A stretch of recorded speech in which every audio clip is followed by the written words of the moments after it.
De retour dans l'Africa News, Mamzat Boukari, chercheur, ainsi que nos éditorialistes Gracien Rokinikiza et Malik Hacher sont toujours avec nous. Boko Haram a contraint des milliers de familles nigériennes à quitter maison et travail, parties pour des pays voisins. Certaines d'entre elles ont pris en charge des enfants orphelins dont les parents étaient victimes du groupe terroriste. Portrait de ces familles d'adoption avec Idlet Mirabel Bissou et Aminata Diak. Ont été séparés de leurs parents depuis les attaques de Boko Haram au Nigeria. Dans un élan de solidarité, certains réfugiés ont pris en charge ces enfants. Ils s'occupent au quotidien de leur santé et autres besoins primaires pour leur redonner le sourire qui leur a été arraché. Lorsque Boko Haram a attaqué notre village, nous avons couru nous réfugier dans la brousse. La mère de ce garçon a été abattue, mais le garçon a eu la vie sauve.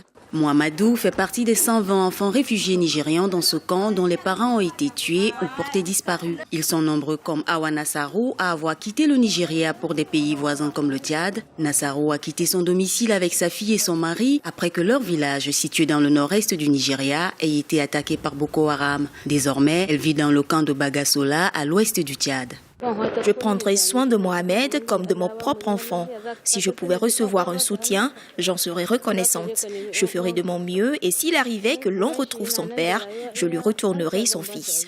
Le camp de Bagasola au Tchad regroupe près de 4000 réfugiés nigérians. Depuis le début des attaques de Boko Haram, plus de 157 000 personnes auraient fui vers les pays voisins à la recherche de la sécurité.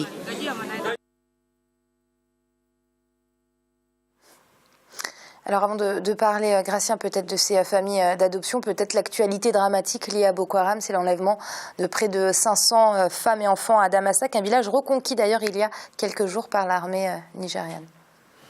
Oui, c'est un drame pour le Nigeria, mais le problème qui se pose, c'est toujours Boko Haram. On parle de Boko Haram comme si c'était un monstre qui dévore, un monstre que personne n'arrive à arrêter. Et en même temps, il y a l'armée qui se retire et on retrouve les populations qui ne sont pas protégées. On se demande finalement vraiment si le pouvoir, surtout le Nigeria, je parlais bien du Nigeria, s'il a adopté dès le départ une bonne stratégie de lutte contre le Boko Haram, parce qu'on a vu les Tchadiens, ce que les Tchadiens ont fait au Nigeria, ils ont beaucoup eu de succès. Par contre, le Nigeria demande aux Tchadiens de se retirer et donc il y a la population qui reste sous la menace de Boko Haram. Franchement, je pense que le Nigeria devrait revoir la stratégie et revoir ensemble au niveau de la sous-région pour protéger sa population, c'est le minimum. Parce que Malik, c'est un constat, l'armée nigérienne va d'échec en échec, elle reprend une ville et puis quelques jours après, elle laisse 500 femmes et enfants se faire kidnapper. On ne parle pas de 2 ou 3 personnes, de 500 personnes. Comment ont-elles pu se volatiliser ? Gracien l'a très bien expliqué. Il y a, je pense, un problème de tactique militaire. Il y a une lutte contre le terrorisme, c'est très complexe. Et le Nigeria a fait preuve d'amateurisme sur ce sujet et n'a pas pris l'expérience des autres pays face à ce phénomène. Et pourtant, elle aurait pu avoir, parce que le Nigeria s'est mis en retrait, n'a pas souhaité avoir une collaboration avec les autres États au début. Le Nigeria a tardé et l'armée nigériane a ce souci-là de lutter contre ce phénomène qui est le terrorisme. Maintenant, je pense que ça va peut-être choquer ce que je vais dire, mais il faut peut-être, pourquoi pas, armer aussi, permettre de l'émergence de milices pour protéger les zones où il y a une densité de population conséquente. C'est ce qui a été fait dans certains pays avec succès. Alors, je sais que Gracien est un expert sur les questions de sécurité militaire et de tout ce qui est stratégie militaire, mais je pense que c'est une des solutions qui peut être envisagée. C'est ce qui a été fait en Algérie, parce que je le prends à dessein, parce que je connais bien le problème. Mais pourquoi pas armer les villages? Pourquoi pas? Après, je sais que le désarmement post-conflit va être compliqué. C'est des choses qui se posent. Mais c'est des choses qu'il faut envisager parce que sinon, les populations se trouvent démunies, ne peuvent pas se défendre face aux terribles attaques que mène Boko Haram. Alors, avant de vous interroger, M. Boukari, peut-être Gracien rebondir sur les propos de Malik. Je pense que c'est une erreur monumentale à ne pas commettre pour un pouvoir de donner des armes à la population, à une milice. Quand on voit l'armée déjà qui se retire devant Boko Haram, ça veut dire que l'armée est incapable de bloquer, de contrer Boko Haram et on laisse la population avec les armes. C'est-à-dire que ces armes, on va les retrouver le lendemain chez Boko Haram avec des cadavres de ces gens-là qui étaient armés. Alors, Monsieur Boukari, vous partagez l'avis de Gratien et Malik, on a une armée nigérienne qui n'est pas forcément très compétente sur le terrain? Je crois que c'est effectivement une question de tactique. Dans le cas présent, je crois qu'il aurait très clairement fallu déplacer les populations le temps de régler le problème d'un point de vue militaire. On voit bien que les villes sont ultra protégées. Maïdougouri est très protégé, mais tout ce qui est en dehors, dans la zone, dans la région, n'est absolument pas protégé. Donc effectivement, cela laisse le champ libre à Boko Haram, en tout cas ce qui se fait appeler Boko Haram aujourd'hui. Quant au fait d'armer les populations, il y a déjà des milices qui sont sur place, qui ont combattu justement Boko Haram et qui faisaient que les villages étaient justement attaqués de par la présence de ces milices qui avaient des armes. Donc je crois que c'est un cercle vicieux dans lequel il ne faudrait pas entrer. Il faut une réelle stratégie, une réelle tactique du point de vue des différentes armées pour mettre déjà à l'abri la population. On a vu dans le reportage qu'il y a des réfugiés qui sont dans les pays voisins. C'est une problématique également qui va être très importante. Le retour de ces réfugiés, donc la sécurisation des lieux où ils vont revenir. Et de ce point de vue-là, il faut un effort dans la durée.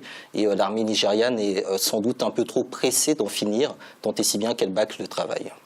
Alors Malik, justement, que penser de la coopération militaire qui a vu le jour il y a quelque temps? Quel bilan dresser de leurs premières actions? Dresser un bilan serait un peu rapide. Je pense que la coopération se met en place, elle est très récente.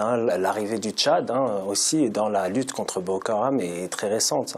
Donc faire un bilan tout de suite, c'est rapide.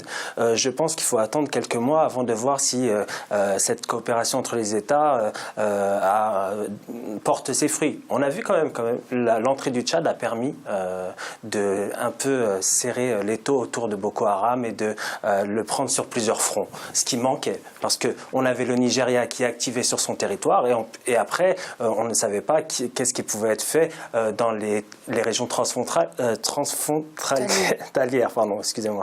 Et c'était une problématique qui se posait. Maintenant qu'il y a cette coopération, je pense que les opérations vont porter leurs fruits parce que le phénomène du terrorisme est un phénomène transnational. Si vous n'avez pas cette logique transnationale, vous n'y arriverez jamais. Et l'économie malienne dépend essentiellement du secteur primaire, notamment de l'agriculture. En 2012, après la crise politique consécutive au coup d'État, cette économie a considérablement régressé, puis a légèrement repris à partir de 2013. Le gouvernement prévoit d'ailleurs d'atteindre en fin 2015 5,6% de croissance. Et Mema Kofi. Le Mali a renoué depuis 2013 avec la croissance économique. Le pays avait connu une récession en 2012 avec une croissance de moins 1,5% contre une prévision initiale de 5,6%. La crise économique consécutive au coup d'État du 22 mars 2012 a aggravé la situation déjà précaire puisque le taux de pauvreté s'élevait à plus de 41% en 2011. Aujourd'hui, le gouvernement malien se félicite du défi relevé. 2014, on voit pour la première fois, après la crise, notre économie renouée avec la croissance. C'est 5,8% de croissance de notre produit intérieur brut, avec un taux d'endettement qui est relativement modeste, de l'ordre de 33% de notre produit intérieur brut, mais une inflation aussi maîtrisée. Le taux d'inflation enregistré en 2014 est de 0,8%. Cette performance économique est due notamment aux réformes engagées dans des secteurs porteurs. Pour maintenir cette croissance, le gouvernement malien s'est fixé 3 principaux objectifs. Il s'agit de s'occuper de la sécurité des personnes et des biens. Notre deuxième priorité, c'est le développement économique, mais un développement économique durable, où nous créerons un espace propice à nos entreprises, mais également qui favoriserait l'investissement étranger avec des financements innovants. Et cela passe par un certain nombre de réformes que nous sommes déjà en train de mettre en gestation. Et enfin, la justice dans une bonne gouvernance. Les prévisions de croissance en 2015 sont estimées à 5,6%. Elles peuvent être atteintes si les risques susceptibles de compromettre cette perspective sont maîtrisés. Il s'agit de la volatilité des prix de l'or et du coton, mais aussi de la fragilité de la situation sécuritaire au nord Mali. Malik, une économie qui a repris timidement en 2013. Comment l'expliquer? Qu'est-ce qui a favorisé cette timide relance économique dans un contexte de crise politique? Bon, c'est la 3e année quand même que le Mali fait une bonne performance sur le plan de la croissance économique après une récession en 2012. Donc le Mali doit aussi sa performance économique grâce au secteur agricole qui a été revitalisé malgré l'instabilité politique qu'il y a eu au Mali. Il y a eu de bonnes récoltes au Mali grâce à des aléas climatiques favorables, enfin des conditions climatiques favorables justement. Donc là, le Mali est quand même soumis à des aléas climatiques difficiles et la production, le secteur agricole est important au Mali parce que il emploie beaucoup de monde et il permet à cette économie de rester dynamique. Donc c'est en partie grâce à cela. Maintenant, il y a aussi des financements qui en sont venus aussi des organisations internationales qui ont permis au Mali d'investir. Des partenaires au développement, des institutions financières internationales en général. Alors, grâce à un objectif, le Mali tape sur 5,6% de croissance fin 2015, un objectif atteignable?